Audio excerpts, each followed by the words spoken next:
Kao što smo rekli u prethodnom dijelu, najviše vremena ćemo provoditi u editoru koji se naziva 3D Viewport, znači prikaz našeg 3D prostora.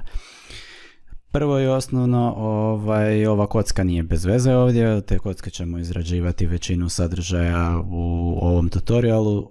Osim toga primjećujemo na 3D sceni da se nalaze tu i nekakvi drugi objekti, pa tako odabiremo objekte na našoj 3D sceni sa lijevim gumbom na mišu. Znači stisnemo na bilo koji od ovih objekata i vidimo da se oko odabranog objekta pojavi ovaj narančasti obrub, žuti, ili možete čak i promijeniti boje kasnije. Za sad vam savjetujem da ostavite sve kako je po defaultu u programu. Znači sa lijevim klik ćemo na objekt s kojim trenutno želimo raditi i prema našem odabiru će se i mijenjati svojstva vezana za taj objekt kojeg smo trenutno odabrali.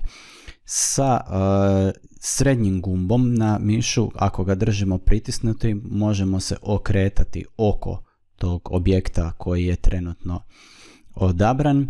Možemo se poslužiti i drugim tipkama, na primjer Shift i srednji gumb. Ako držimo pritisnuto, možemo pomicati naš taj 3D prostor, evo gore, dolje, lijevo i desno. To možemo sa kotačićem na mišu se pomicati, odnosno približavati i udaljavati od ovog objekta koji je trenutno odabran, ili ako držimo tipku Control i srednji gumb, isto možemo još preciznije i finije se približavati ili udaljavati od objekta koji je trenutno odabran. Znači uglavnom će biti kombinacija samo srednjeg gumba gdje se rotiramo oko odabranog objekta, Shift i srednji gumb gdje se možemo pomicati, i kotačić da se približavamo ili udaljavamo od određenog objekta.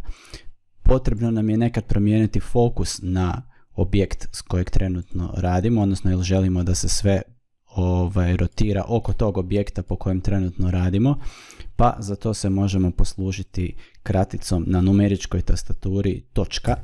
Ako stisnemo na numeričkoj tastaturi točku, onda sve ove radnje koje smo sada objašnjavali će se događati oko selektiranog objekta, odnosno što god to bilo odabrano na sceni. Trenutno imamo samo ovo svjetlo kameru i ovu kocku, tako ako stisnemo, odaberemo prvo sa lijevim gumbom ovu kocku i stisnemo točku, ponovno ćemo naš 3D prostor centrirati na tu kocku. I to su otprilike osnove navigacije u ovom našem 3D prostoru.